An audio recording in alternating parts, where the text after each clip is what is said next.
Guys, मैं हूँ कशिश और आप सभी देख रहे हैं कशिश लंगा स्टडी हब। सो गाइस, आप सभी का मेरे इस नए यूट्यूब चैनल में हार्दिक स्वागत है। जैसा कि आप सभी जानते हैं, एक नए यूट्यूबर के लिए बहुत ज़्यादा डिफ़िकल्ट होता है लोगों के साथ इंटरेक्ट कर पाना और उनसे अपनी जान पहचान बनाए रखना। तो गाइस, मेरा फर्स्ट वीडियो इसी बारे में इंट्रोडक्शन के लिए है। और देखिए गाइस, जैसा कि मेरे चैनल का नाम है कशिश लंगा स्टडी हब, तो इसीलिए मैं स्टडी रिलेटेड वीडियोस डालूँगी। और अगर आप लोग मुझे क्वेश्चन करके कोई वीडियो बनाने को कहेंगे, कोई भी रेकमेंड करेंगे मुझे, या फिर मुझे क्या करना चाहिए या किस चीज़ के वीडियो बनाने चाहिए, या फिर आप जो चाहते हैं कि मैं किस चीज़ पे वीडियो बनाऊँ, मतलब कौन सी स्टडी मटेरियल रिलेटेड वीडियोस आपको चाहिए, वो आप मुझे बता सकते हैं। मैं उस पर काम करने की पूरी कोशिश करूँगी। तो गैस, आप जैसे जानते हैं कि लॉकडाउन चल रहा है। लॉकडाउन के इस माहौल के अंदर सभी को डिफ़िकल्टीज़ आ रही है, और सबसे बड़ी डिफ़िकल्टी है, स्कूल नहीं खुल रहे हैं। स्कूल नहीं खुल रहे हैं तो बच्चे जा नहीं पा रहे हैं। कई कई स्कूल्स खुल रहे हैं, कई नहीं खुल रहे हैं। तो ये सब माहौल चल रहा है। और इसके अलावा भी गाइस, सबसे बड़ी प्रॉब्लम, जो बच्चे नहीं जा रहे हैं, जिनके पेरेंट्स उन्हें अलाउ नहीं कर रहे हैं स्कूल जाने के लिए, तो वो बच्चे क्या करें। तो गाइस देखिए, बोर्ड एग्ज़ाम्स आ रहे हैं, 12th बोर्ड्स एग्ज़ाम्स आ रहे हैं, 10th के बोर्ड एग्ज़ाम्स आ रहे हैं। तो मैं 12th वालों की हेल्प करना प्रेफर करूँगी। मैं 12th वालों की हेल्प के लिए ये वीडियोस डाल रही हूँ, जो बच्चे घर पे बैठे स्टडी कर रहे हैं और बाहर नहीं जा पा रहे। उनके पेरेंट्स अलाउ नहीं कर रहे हैं, तो उनके लिए आई थिंक ये हेल्पफुल रहेगा। और गाइस, मैं शॉर्ट फॉर्म में आपको एक पूरा चैप्टर समझाने की पूरी कोशिश करूँगी। गाइस, वीडियो लंबी ना हो, इसलिए मैं आप सभी को बता देती हूँ। मैं वीडियो लंबी ना होने के लिए जो है शॉर्ट में आपको सारा चैप्टर समझाऊंगी। और अगर आपको इसकी ज़्यादा इन्फॉर्मेशन चाहिए, तो आप लोग मुझे बिल्कुल बेझिझक कह सकते हैं। कमेंट सेक्शन में आप मुझे कमेंट करके ज़रूर बताइएगा कि आपको किस तरीके के वीडियो या लंबे चाहिए, आपको एक्सप्लेनेशन के साथ चाहिए या विदाउट एक्सप्लेनेशन चाहिए। गैस, मेरे कहने का सीधा साधा मतलब है, एक्सप्लेनेशन ज़्यादा चाहिए या कम चाहिए, ये आपके हाथ में है। मैं तो स्टार्टिंग कम से करती हूँ, और उसके बाद में अगर आपको ज़्यादा चाहिए होगी तो मैं ज़्यादा भी कर दूँगी। Okay guys. तो गाइस, जैसा कि आप लोगों को पता होगा, 12th का जो कोर्स है वो भी सरकार ने कम कर दिया है, बिकॉज ऑफ कि स्कूल लेट खुले हैं और कई जगह तो खुल भी नहीं रहे हैं। तो घर पे बच्चों को इतना सारा स्टडी मटेरियल नहीं देते पढ़ने को, तो उन्होंने कम कर दिया है। पर उनकी तरफ से कम हुआ है, पर बच्चों को इतना अफेक्ट नहीं कर पा रहा है वो, कि इतना ज़्यादा कम नहीं हुआ है, मतलब ठीक ठाक हुआ है, कम ज़्यादा कम नहीं हुआ है। तो ये प्रॉब्लम रहती है बच्चों की। तो इसलिए मैं शुरू करती हूँ आपके 12th के जो स्टडी मटेरियल है उसके चैप्टर से। तो हम शुरू करेंगे बायोलॉजी स्टूडेंट्स के लिए। और बायोलॉजी स्टूडेंट्स के जो सवालात रहेंगे वो आप कमेंट सेक्शन में करके हमें बताइएगा ज़रूर, और ताकि हमें भी इनकरेजमेंट मिलती रहे कि आपको हमारे वीडियोस पसंद आ रहे हैं और आप चाहते हैं कि हम आगे वीडियोस बनाएं। ये है हमारा जो टॉपिक, जिसके बारे में आज हम पढ़ेंगे।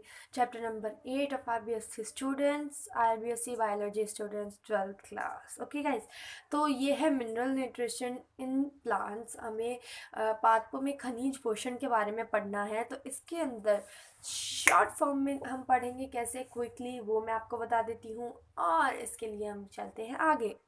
गाइज, एनिमेशन से या फिर कोई वीडियो रिव्यू करके आप समझ सकते हैं ज़रूर, पर आपकी अच्छी आदत वही होगी जो मैं आपको आप बताने वाली हूँ। आपकी अच्छी आदत वही होगी जो आप करेंगे। मतलब कि मैं बता देती हूँ आपको, नोटबुक और बुक से अच्छा आपका कोई साथी नहीं है। आप इसे ही अपना फ्रेंड बना के रखिए गाइज। ये तो मेरी फर्स्ट बात, आप गांठ मार लीजिए कि आपको यही करना है आगे। और अपनी फ्रेंड्स किसे बनाना है, एटलीस्ट आपको मार्च तक, आपके एग्ज़ाम्स तक, आपको फ्रेंड्स, सिर्फ और सिर्फ फ्रेंड सर्कल में सिर्फ और सिर्फ नोटबुक और बुक्स को रखना है। इसके अलावा आपको एक बार फ्रेंडशिप को साइड में रख देना है। और इसके अलावा ये देखिए, ये हमारी बुक है और ये हमारी नोटबुक है, जिससे हम पेन के साथ काम करेंगे गाइस। किसी भी चीज़ को शुरू करने से पहले आप अपने एक रफ नोटबुक पे राइट डाउन करके पढ़ेंगे ना, तो आपको इंटरेस्ट भी आएगा और आपकी मेमोरी भी स्ट्रांग होगी उस चैप्टर के लिए। तो हम सबसे पहले इसका जो है हेडिंग डाल देते हैं। हमने चैप्टर नंबर लिया था 8, तो ये है चैप्टर नंबर 8। राइटिंग बेस्ड जो हो तो आप उसके बारे में भी मुझे बता सकते हैं कि आपको राइटिंग इशू है, तो मैं थोड़ा बड़ा या फिर थोड़ा सुंदर अट्रैक्टिव लिखने की कोशिश करूँगी। हम स्टार्टिंग यहीं से कर रहे हैं, तो ठीक है गाइस। हम इसका इंग्लिश मीनिंग भी ले लेते हैं। ये रहा mineral plants, mineral nutrition in plants. तो गाइस हम शुरू करते हैं। देखिए गाइस, सबसे पहले तो आपको ये जानना चाहिए कि मिनरल होता क्या है और न्यूट्रिशन क्या होता है। ये होते हैं खनिज। मिनरल खनिज को बोलते हैं। और न्यूट्रिशन होता है, ये न्यूट्रिशन इतना बड़ा जो स्पेलिंग का वर्ड आया है आपके पास, ये न्यूट्रिशन, ये होता है आपका पोषण। पोषण को बोलते हैं न्यूट्रिशन। साथ ही साथ अपनी वोकैब भी स्ट्रॉन्ग करते जाइए ताकि आपकी इंग्लिश भी स्ट्रॉन्ग हो। और आपको सिंपली ये तो पता ही होगा, इसे बोलते हैं पादप। प्लांट्स ही होते हैं पादप। तो इससे आपको पता चल गया कि हमें क्या पढ़ना है पादपों में खनिज पोषण। अब गाइस सिंपली आपको ये भी जान लेना चाहिए कि पोषण क्या होता है, न्यूट्रिशन की जो है डेफिनेशन क्या होती है। तो यहाँ पे आप राइट डाउन कीजिए डेफिनेशन ऑफ न्यूट्रिशन। तो न्यूट्रिशन किसे कहते हैं? जब जीव होते हैं, जीव वो वृद्धि एवं जीवन चक्र को पूरा करने के लिए, वृद्धि यानी अपनी हाइट वेट जो भी है, कोई भी चीज़ में इंक्रीमेंट करने के लिए, वृद्धि करने के लिए, और जीवन चक्र पूरा करने के लिए, अपना लाइफ सर्कल जो है वो पूरा करने के लिए जिन पदार्थों को बाहर से ग्रहण करते हैं। बाहर से कहाँ से? अब बाहर से इसका मतलब ये तो नहीं हर कुछ मुंह में डाल दिया, नहीं गाइस। इसका मतलब ये होता है जैसे खनिज जो होते हैं, हमें न्यूट्रिशन जिससे लेते हैं ना, न्यूट्रिशन मिनरल से मिलता है, हमें खनिज से न्यूट्रिशन मिलता है। तो जीवन चक्र और वृद्धि को पूरा करने के लिए ना गाइस, लोग क्या करते हैं, खाना खाते हैं, भोजन ग्रहण करते हैं, बाहर से जो भी अपने आहार ग्रहण करते हैं, या फिर हम यहाँ से एक बार पदार्थ ले लेते हैं, भोजन की जगह पदार्थ ग्रहण करते हैं बाहर से, भोजन के एक्सेप्शन में ले लेते हैं। तो पदार्थ ग्रहण करते हैं, वे पदार्थ उस जीव का पोषण कहलाते हैं। जो ये पदार्थ ग्रहण करे जाते हैं ना गाइस, वो इस जीव का पोषण कहलाते हैं। इस जीव के लिए वो पोषण है, उसको मिल रहा है, उसके पेट में जा रहे हैं, तो गाइस ये उसके लिए पोषण हो गया। अब गाइस जीव भी सारे एक जैसे नहीं होते कि अपने आप पोषण ग्रहण कर लें। तो कई अपने आप करते हैं, कई लोगों पर निर्भर रहते हैं। जैसे हम हैं गाइस, हम अपनी मम्मी पे निर्भर रहते हैं कि हमें मम्मी बना के देगी तो हम खाएंगे। और ऐसे वैसे जो भी है आप। और कई कई लोग ऐसे होते हैं जो खुद अपना भोजन जो है करते हैं। तो हम जो हो गए, हम तो परपोषी हो गए, मतलब हम दूसरों पे निर्भर रहते हैं। तो ये पोषण जो कितने प्रकार का होता है, ये हमारे पास यहाँ पे दूसरा टॉपिक निकल के आ गया कि पोषण जो है कितने प्रकार का होता है। Types of nutrition. Okay guys, ये शॉर्ट फॉर्म का ज़माना है आजकल, ये तो न्यूट्री लिखेंगे। ओके, तो हम आगे चलते हैं। देखिए गाइस, परपोषी जो है इसे हेटेरो फिक कहते हैं, हेट्रियोफिक्टेड ट्रॉफिक कहते हैं गाइज। आप सॉरी फॉर आपके एक्सेप्शन के लिए, आपके जो है। तो गाइज यहाँ पे हमें सबसे पहले आ गया परपोषित। सॉरी गाइज, परपोषित, परपोषित हो गए, इसे बोलते हैं हम। आप साथ ही साथ इंग्लिश भी सीखते जाएंगे गाइज, ये आपके आगे नीट में काम आएंगे गाइज। इसलिए मैं आपको बता दे रही हूँ कि आपको साथ ही साथ जो भी हिंदी मीडियम का स्टूडेंट है वो भी ध्यान रखे। इंग्लिश मीडियम ऑब्वियसली ध्यान रखते हैं, उनके तो कोई दिक्कत नहीं आने वाली है। दिक्कत आने वाली है हिंदी मीडियम की, वो भी नहीं आएगी अगर आप साथ ही साथ इंग्लिश वर्ड भी याद करते जाएंगे, इसे पढ़ते जाएंगे। गाइज ऐसे नहीं, रट्टा नहीं मारना है आपको, एकदम ईजी वे में आगे आगे चलते हुए रखना है। तो गाइस ये देखिए, परपोषी को कहते हैं हेटेरोट्रॉफिक। हेटेरोट्रॉफिक इसे परपोषित को कहते हैं। और स्वपोषित जो अपना भोजन खुद बनाता है, खुद खाता है, उसे स्वपोषित कहते हैं, उसे कहते हैं ऑटोट्रॉफिक।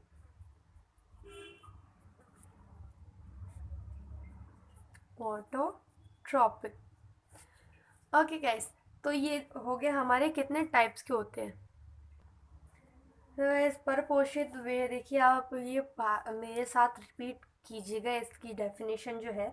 जो जीव अपनी कार्बनिक एवं अकार्बनिक दोनों प्रकार के पदार्थों के लिए बाहरी स्रोतों पर निर्भर रहते हैं, वे परपोषित कहलाते हैं। अकार्बनिक और कार्बनिक पदार्थ हो गए, ओके। और उनके लिए मतलब किसी भी चीज़ के लिए ना दो बाहरी स्रोतों पर निर्भर नहीं रहते, और निर्भर रहते हैं, आई मीन सॉरी, निर्भर रहते हैं, और दोनों प्रकार वो बाहर से ग्रहण करते हैं। तो इस तरीके के पादपों को क्या कहते हैं, जो बाहर से ग्रहण करते हैं, वो ऐसे पादप ना परपोषित पादप कहलाते हैं, ओके गाइस, हेटेरोट्रॉफिक। उसके बाद स्वपोषित की बात करें तो ये खाली अकार्बनिक पदार्थ जो है वो बाहर से लेते हैं, मतलब कार्बनिक पदार्थ जो है वो अपने आप बना लेते हैं। कार्बनिक पदार्थ जो है वे अपने आप ही बना लेते हैं, सेल्फ क्रिएट करते हैं, और इसके लिए ना बाहरी बाहरी चीज़ों पे, बाहरी स्रोतों पे सिर्फ इसी के लिए ना निर्भर रहते हैं। वैसे भी निर्भर नहीं रहते, ग्रहण कर लेते हैं बाहर से, ये ग्रहण कर लेते हैं। तो इस तरीके के पादपों को क्या कहते हैं हम, स्वपोषित। और परपोषित किसे कहते हैं, जो कार्बनिक और अकार्बनिक दोनों प्रकार के पादप सॉरी दोनों प्रकार की चीजें जो है बाहर से ग्रहण करते हैं।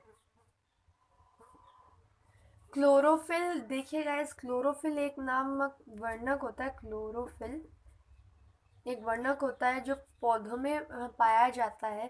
तो ये वर्णक, इस वर्णक के आधार पर हम परपोषित और स्वपोषित को जो है बांट सकते हैं, डिवाइड कर सकते हैं गाइस। देखिए कैसे, क्लोरोफिल जो युक्त पादप होते हैं, युक्त पौधे और पादप जो, और जिनके अंदर ना प्रकाश संश्लेषी बैक्टीरिया, ये देखिए गाइस, क्लोरोफिल जो होते हैं इसके युक्त जो पादप होते हैं वह सारे के सारे होते हैं स्वपोषी, जिनके अंदर क्लोरोफिल नामक वर्णक पाया जाता है। और वो पौधे सारे स्वपोषी होते हैं, मतलब अपना कार्बनिक व अकार्बनिक सारे अपने आप नहीं, सिर्फ कार्बनिक और अकार्बनिक अपने बाहर से लेते हैं, ओके। और जो है इसके रहित होते हैं, क्लोरोफिल रहित जो पादप होते हैं वो सारे परपोषी होते हैं। इसके अलावा एक और डिफरेंस है गाइस कि क्लोरोफिल के अलावा जो हमारे पास यहाँ पे रहता है एक, ये जो कवक बैक्टीरिया, ठीक है गाइस, कवक बैक्टीरिया जो होते हैं ना, कवक, इनमें कौन कौन से आते हैं, कवक बैक्टीरिया, ये कवक और बैक्टीरिया आते हैं सारे के सारे परपोषी में। मतलब ये क्लोरोफिल रहित पादप होते हैं, इनके अंदर नहीं पाया जाता है क्लोरोफिल। और युक्त के अंदर देखिएगा, वैसे तो हमारे पास सारे इनके अलावा सारे के पौधे जैसे उनमें क्लोरोफिल पाया जाता है। और इसके अलावा जो है वो है प्रकाश संश्लेषी बैक्टीरिया, वो स्वपोषित होता है। प्रकाश संश्लेषी बैक्टीरिया वह स्वपोषित होता है। अब गाइस बात रहती है, हमारे पास जो स्वपोषी पौधे होते हैं वो क्या करते हैं, कार्बनिक पदार्थ तो स्वयं ग्रहण कर लेते हैं, और ये जो है अकार्बनिक पदार्थ है वो बाहर से ग्रहण करते हैं। तो ये बता देती हूँ मैं आपको कि कहाँ से ग्रहण करते हैं। देखिए, कार्बनिक पदार्थ जो होते हैं ना, कार्बनिक पदार्थों के लिए ये प्रकाश संश्लेषण होता है, इसके द्वारा ये ग्रहण कर लेते हैं। प्रकाश संश्लेषण ना, प्रकाश संश्लेषण के द्वारा ये ग्रहण कर लेते हैं। क्या करते हैं, ग्रहण ये कर लेते हैं कार्बनिक पदार्थ, सारे प्रकाश संश्लेषण ये कंप्लीट कर लेते हैं। और रही अकार्बनिक पदार्थ जो भी होते हैं ना, वो ये ग्रहण करते हैं किससे, अपने मृदा जो होती है, मृदा के अंदर उपस्थित सभी प्रकार के खनिजों से ये प्राप्त कर देते हैं। उपस्थित उनमें खनिज तो होते हैं, ऑब्वियसली बात है कि मृदा में खनिज होंगे, हम खनिज जो है मृदा से प्राप्त करते हैं। तो खनिज ये पौधे जो होते हैं, स्वपोषी पौधे होते हैं ना, ये भी मृदा से ही प्राप्त कर लेते हैं खनिज। इनको बाहर जाने की या फिर उससे लेने की कोई ज़रूरत नहीं है, वे अपने आप ही प्राप्त कर लेते हैं। अतः जो हरे पौधे होते हैं ना, हरे पौधे जो भी होते हैं उनमें पोषण का अर्थ होता ही यही है। यही पोषण का अर्थ होता है कि वो जो है खनिज पोषण करते हैं, खनिजों का पोषण लेते हैं, आहार लेते हैं, आहार के रूप में ना खनिज लेते हैं। तो इनके लिए पोषण का मतलब ही ये होता है कि हमें खनिज चाहिए हो, खनिज से ही मतलब है। अब गाइज ये जान लेते हैं कि अब ये स्वपोषी खनिज पोषण ये हमें किसने दिया। सबसे पहले इसका प्रमाण ना खनिज पोषण का, खनिज पोषण का प्रमाण सबसे पहले, जैसे खनिजों पर निर्भरता का मतलब पौधे ना खनिजों पर निर्भर रहते हैं, खनिजों पर निर्भर रहते हैं। इसका सबसे पहले प्रमाण किसने दिया, इसका सबसे पहले प्रमाण किसने दिया? सबसे पहले प्रमाण दिया एटी डी सॉसर ने दिया है। ये भी देखिए, डी सॉसर, डी सॉसर ने ये हमें दिया है। डी